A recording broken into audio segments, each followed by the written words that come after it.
Hello viewers, আপনারা কেমন আছেন? আশা করি আপনারা সবাই ভালো আছেন। সো ভিউয়ার্স, আজকে আমি আপনাদের যে অ্যাপটির সাথে পরিচয় করাই দিব, এই অ্যাপটির মাধ্যমে আপনারা আপনাদের ছবিকে সুন্দরভাবে এডিট করতে পারবেন। আপনারা যদি অ্যাপটি দিয়ে ছবি এডিট করেন, তাহলে আপনারা ডিএসএলআর মোডে ছবি এডিট করতে পারবেন। আপনারা যখন ছবিগুলো এডিট করবেন, তখন দেখতে সুন্দর হবে এবং মনে হবে যে ডিএসএলআর দিয়ে ছবিগুলো উঠানো হয়ে গেছে। তো আপনাদের আমি এখানে একটি ছবি দেখাই দিচ্ছি। তো এই ছবিটির ব্যাকগ্রাউন্ড দেখলে আপনারা বুঝতে পারবেন। আপনারা দেখতে পাচ্ছেন এখানে আমি যে ছবিটি এখানে ওপেন করে নিছি, এখানে আপনারা দেখতে পাচ্ছেন নর্মাল ক্যামেরা দিয়ে এই ছবিটি উঠানো। আমি যদি এই ছবিটি এডিট করি, তাহলে আপনারা দেখতে পাবেন ডিএসএলআর দিয়ে ছবি উঠালে যেরকম হয় ওই রকম হয়ে যাবে। এখানে আপনারা দেখতে পাচ্ছেন ছবিটি নর্মাল আছে। আমি যখন এডিট করব তখন আপনারা দেখলেই বুঝতে পারবেন। তো এখন আপনারা অ্যাপটি কিভাবে ইনস্টল করবেন এবং ব্যবহার করবেন, এই প্রসেসটি এখন আপনাদের আমি দেখাই দিব। অ্যাপটি ইনস্টল করার জন্য আপনারা সরাসরি প্লে স্টোরে চলে আসবেন। প্লে স্টোরে আসার পর আপনারা সার্চ বারে চলে আসবেন। এখানে আপনারা টাইপ করবেন ফোকাস। আপনাদের আমি এখানে টাইপ করে দেখাই। আপনারা দেখতে পাচ্ছেন আমি এখানে টাইপ করে নিয়েছি ফোকাস। এভাবে আপনারা টাইপ করে নেবেন। টাইপ করে নেওয়া হয়ে গেলে আপনারা সার্চ দিবেন। সার্চ দিলে আপনারা দেখতে পাবেন এখানে একটি অ্যাপ চলে আসবে। আপনারা এই অ্যাপটি ইনস্টল করে নেবেন। অ্যাপটি ইনস্টল করা হয়ে গেলে আপনারা অ্যাপটি ওপেন করবেন। তো ভিউয়ার্স, আপনি যদি আমার চ্যানেলে নতুন হন, প্লিজ আমার চ্যানেলটি সাবস্ক্রাইব করবেন এবং পাশে থাকা যে বেল আইকনটি দেখতে পাবেন সেটি আরেকবার ক্লিক করে দিবেন। তাহলে নতুন নতুন ভিডিও আপলোড করার সঙ্গে সঙ্গে আপনার কাছে নোটিফিকেশন চলে যাবে। এবং আপনি যদি আমার চ্যানেল অলরেডি সাবস্ক্রাইব করে থাকেন, তাহলে আপনাকে অসংখ্য ধন্যবাদ। তো অ্যাপটি ইনস্টল করা হয়ে গেলে আপনারা অ্যাপটি ওপেন করবেন।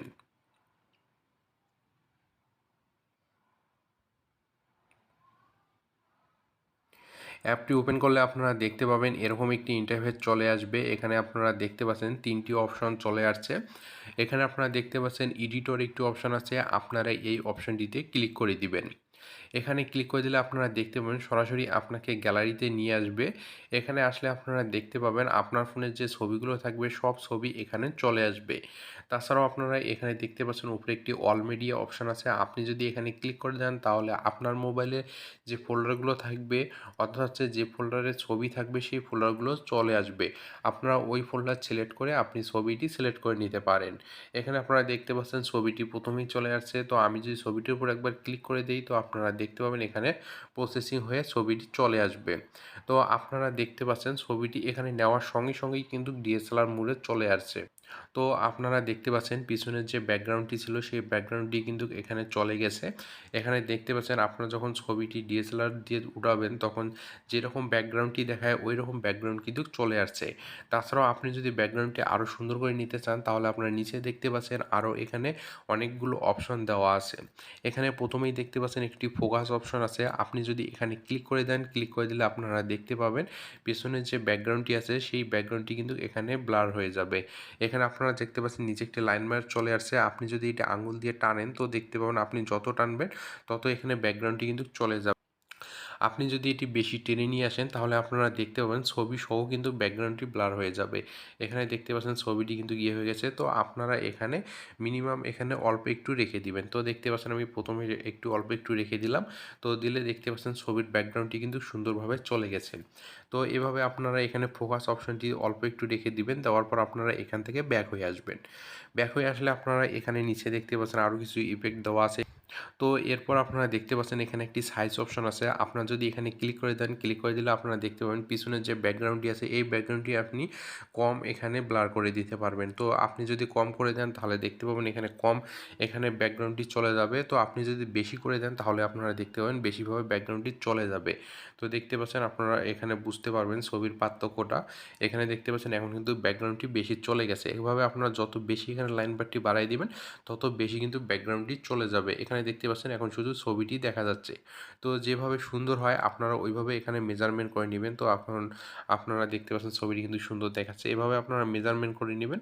মেজারমেন্ট করে নেওয়া হয়ে গেলে আপনারা এখান থেকে ব্যাক হয়ে আসবেন। তারপরে এখানে দেখতে পাচ্ছেন কিছু ইফেক্ট আছে। আপনি যদি এখানে ক্লিক করে দেন, তাহলে দেখতে পাবেন এখানে নিচে কিছু ইফেক্ট চলে আসবে। আপনি চাইলে এই ইফেক্টগুলো ব্যবহার করতে পারেন। তো নিচে দেখতে পাচ্ছেন অনেকগুলো ইফেক্ট চলে আসছে। আপনি চাইলে এখানে যেকোনো একটি ইফেক্ট ব্যবহার করতে পারেন।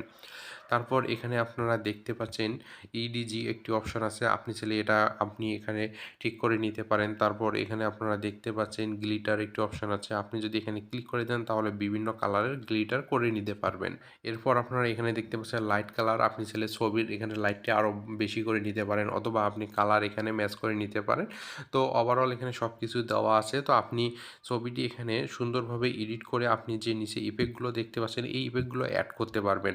আপনারা যখন এখানে ইফেক্টগুলো অ্যাড করবেন তখন দেখতে পারবেন এখানে আপনি যে ছবিটি এডিট করবেন ওই ছবিটি কিন্তু একদম ডিএসএলআরের মতো দেখা যাবে। তো ছবিটি আপনি আপনার মতো করে এডিট করে নিয়ে যখন ছবিটি দেখতে সুন্দর হবে তখন আপনার ছবিটি যেভাবে সেভ করবেন, তো ছবিটি সেভ করার জন্য আপনারা উপরে দেখতে পাচ্ছেন একটি সেভ অপশন আছে, আপনারা এই অপশনটিতে ক্লিক করে দিবেন। ক্লিক করে দিলে আপনারা দেখতে পাবেন প্রথমে এখানে নর্মাল একটি অপশন চলে আসছে, আপনারা যদি এখানে ক্লিক করে দেন তাহলে ছবিটি সেভ হয়ে যাবে। তো এখানে আমি ক্লিক করে দেবো, তো ক্লিক করে দিলে আপনারা দেখতে পাবেন ছবিটি এখানে সেভ হয়ে যাবে। তো যখন ছবিটি সেভ হয়ে যাবে তখন আপনারা দেখতে পাবেন এরকম একটি ইন্টারফেস চলে আসবে। এখানে চাইলে আপনারা নিচে দেখতে পাচ্ছেন একটি শেয়ার অপশন আছে, আপনি চাইলে এখান থেকে যে কাউকে শেয়ার করতে পারেন অথবা আপনি যদি শেয়ার করতে না চান তাহলে আপনি এখান থেকে ব্যাক হয়ে আসতে পারেন।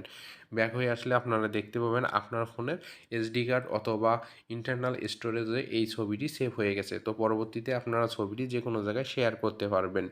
তো ভিউয়ার্স, আশা করি আপনারা সব কিছু বুঝতে পারছেন। তো আজকে এ পর্যন্তই। যদি আমার ভিডিওটি ভালো লাগে তাহলে লাইক করবেন, শেয়ার করবেন, প্লিজ আমার চ্যানেলটি সাবস্ক্রাইব করবেন। ধন্যবাদ সবাইকে, সবাই সুস্থ এবং সুন্দর থাকবেন। নেক্সট ভিডিওতে আবার দেখা হবে।